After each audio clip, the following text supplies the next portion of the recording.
સ્વામીજી ઓળખ્યા અમને?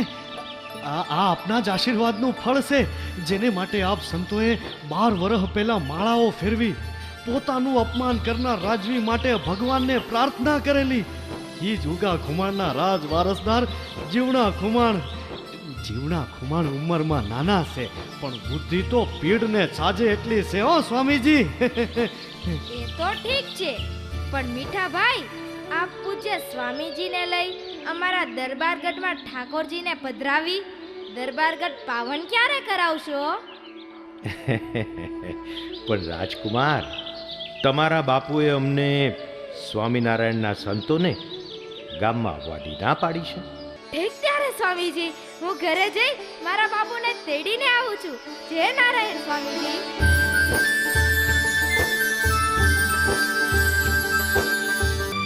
જય નારાયણ મહારાજ. જય સ્વામિનારાયણ. પધારો દરબાર, બેસો. આપના રાજમાં કુશળ તો છે ને? હા સ્વામીજી, રાજમાં તો બધા કુશળ છે, પણ શું દરબાર? સ્વામીજી, મને યાદ છે, આજથી 12 વર્ષ પહેલા આપનું મેં અપમાન કરેલું અને મારીને ગામની બહાર કઢાવી મૂકેલા. એનો આજ મને પસ્તાવો થાય છે. ના, અફસોસ ન કરશો દરબાર. અમારે સાધુ સંતોને માન અપમાન કેવા, ફક્ત પરમાર્થ અમારો ધ્યેય છે. હા સ્વામીજી, આપ તો ભગવાનના પરમાર્થી સંત છો. જગતના જીવોને ભવસાગર તરવા, મદદ કરવા માટે આપનું વિચરણ હોય છે. હે સ્વામીજી, આપ કૃપા કરી મારા દરબારગઢમાં પધારી મારું આંગણું પાવન કરો.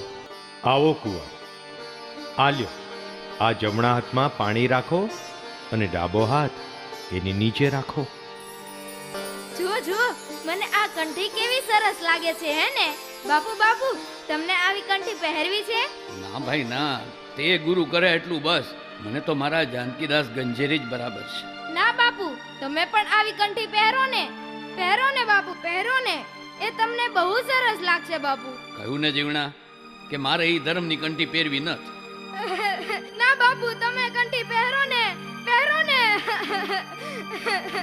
સ્વામીજી, તો પછી હવે મને પણ સ્વામિનારાયણ ભગવાનનો સેવક બનાવો, સત્સંગ કરાવો.